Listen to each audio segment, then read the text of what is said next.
Halo, jumpa lagi dengan saya dalam studi Al-Quran. Kali ini kita akan membahas tentang Muhammad. Biasanya umat Islam mengenal Muhammad itu sebagai orang yang buta huruf. Istilah kerennya itu dia itu adalah Rasul yang umi. Ah, tetapi ada banyak dasar-dasar lain yang meragukan kalau Muhammad itu dia buta huruf. Ya.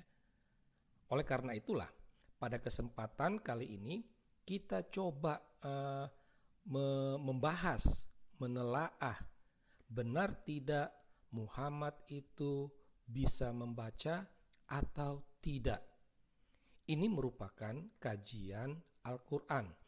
Jadi kita akan melihat Muhammad bisa membaca dasarnya dari Al-Quran, Muhammad tidak bisa membaca juga dasarnya dari Al-Quran.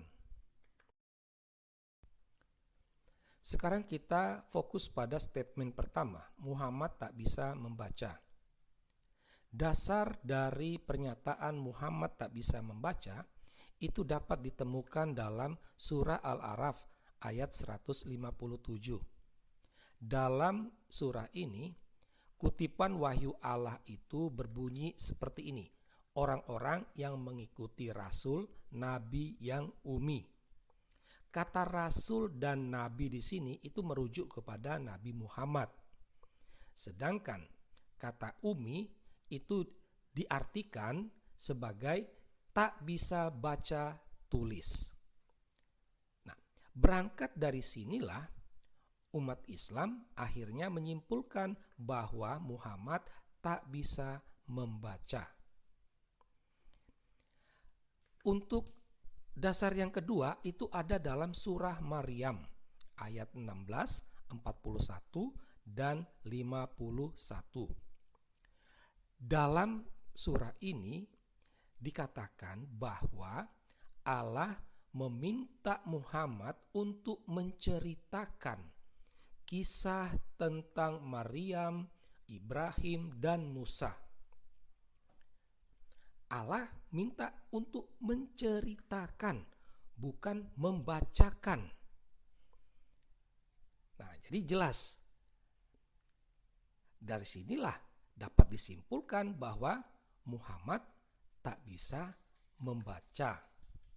Ya. Nah, dari dua surah ini kita dapat simpulkan bahwa Muhammad tidak bisa membaca. Karena kalau dia bisa membaca, tentu Allah akan berkata, Allah akan berfirman, bacakanlah kisah tentang Maryam, tentang Ibrahim. Nah, tetapi Allah minta ceritakanlah.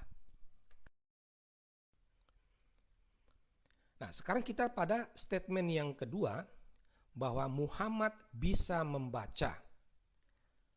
Muhammad bisa membaca ini juga dapat ditemukan pendasarannya pada wahyu Allah.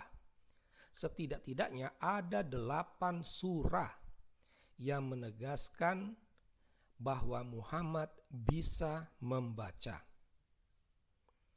Dalam Al-Baqarah ayat 151 dan Ar-Ra'd 30, di sana dikatakan bahwa Muhammad itu diutus untuk membacakan Al-Quran.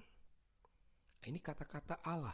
Allah sendiri yang mengatakan bahwa Muhammad diutus untuk membacakan Al-Quran. Dari sini bisa disimpulkan bahwa Muhammad bisa membaca.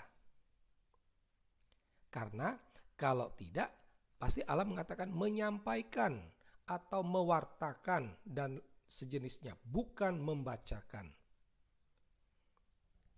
Karena Allah tahu bahwa Muhammad bisa membaca, maka begitulah yang terjadi, membacakan Al-Quran. Dalam surah An-Nahl 98 dan Al-Isra 45, di situ dikatakan Allah memberi perlindungan saat Muhammad membaca Al-Quran. Jadi kita bisa membayangkan suatu saat Muhammad sendirian sedang membaca Al-Quran, dan Allah memberi perlindungan supaya setan tidak mengganggu. Nah, jadi Allah memberi perlindungan saat Muhammad membaca Al-Quran. Dari sini bisa dikatakan Muhammad dia bisa membaca. Dalam Al-Kahf 27 dan Al-Muzammil ayat 4, di sini wahyu Allah dalam bentuk kalimat perintah. Jadi Allah memerintahkan kepada Muhammad, bacakanlah, bacalah. Ya. Nah, apa yang dibaca? Jadi Allah memberi perintah kepada Muhammad untuk membacakan Al-Quran. Ya, sangat menarik, dalam Al-Muzammil dikatakan bahwa Allah meminta, ya, bacalah Al-Quran secara perlahan-lahan. Nah, dari sini bisa kita simpulkan bahwa Muhammad itu bisa membaca. Ya, itu. Tak mungkin kalau Muhammad tak bisa membaca, Allah suruh dia membaca perlahan-lahan. Gitu ya. Dalam surah An-Naml ayat 92, di situ berisi pengakuan Muhammad yang mendapat perintah dari Allah untuk membacakan Al-Quran.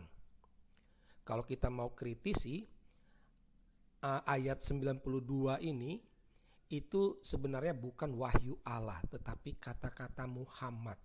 Ya, karena di sana mengatakan, aku mendapat perintah untuk membacakan Al-Quran. Aku di sini itu diartikan sebagai Muhammad.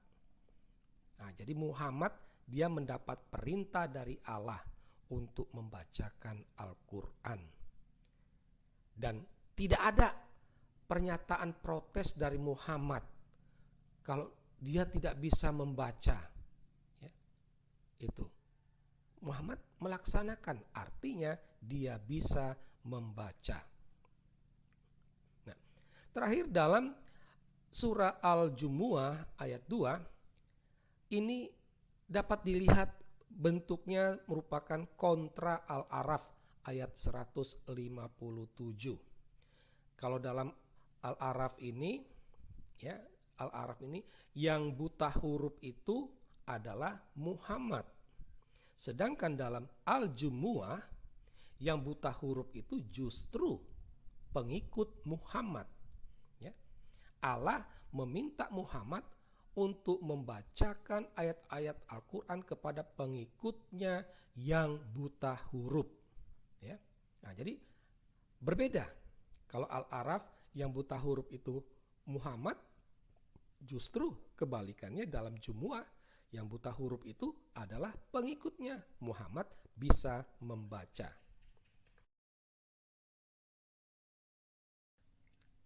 Nah, dari dua telaah, ya, statement tadi, akhirnya kita bisa sampai pada pertanyaan bisa atau tak bisa membaca Muhammad ini.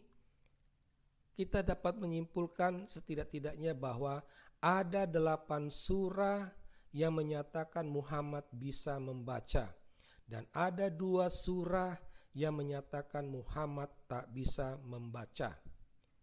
Dan harus dipahami, harus disadari, semua surah ini sumbernya dari Allah. Karena apa? Karena Al-Quran diyakini sebagai wahyu Allah, kata-kata Allah sendiri. Jadi Allah lah yang mengatakan Muhammad tak bisa membaca. Kesimpulan kita mengatakan Muhammad tak bisa membaca dan Muhammad bisa membaca. Ya. Nah, dari sini kita bisa katakan bahwa tidak mungkin Allah itu bohong. Ya. Tidak mungkin bahwa Muhammad sebenarnya bisa membaca, tetapi Allah berbohong bahwa Muhammad tidak bisa membaca. Apakah begitu? Ya. Dan tidak mungkin juga Allah itu bodoh. Ya. Allah kan Maha tahu. Dia tahu bahwa Muhammad itu bisa membaca, maka dia menyuruh, dia memerintahkan Muhammad untuk membaca. Kalau Allah tahu Muhammad tidak bisa membaca, tetapi disuruh membaca, itu berarti kan Allahnya bodoh, gitu. Nah, dari semuanya ini pertanyaan kita tuh mana yang benar? Ya. Apakah Muhammad benar tidak bisa membaca atau dia bisa membaca? Karena semuanya bersumber dari wahyu Allah. Semua ini jawabannya kami serahkan kepada Anda sekalian. Silakan Anda menyimpulkannya sendiri. Sekian dan terima kasih.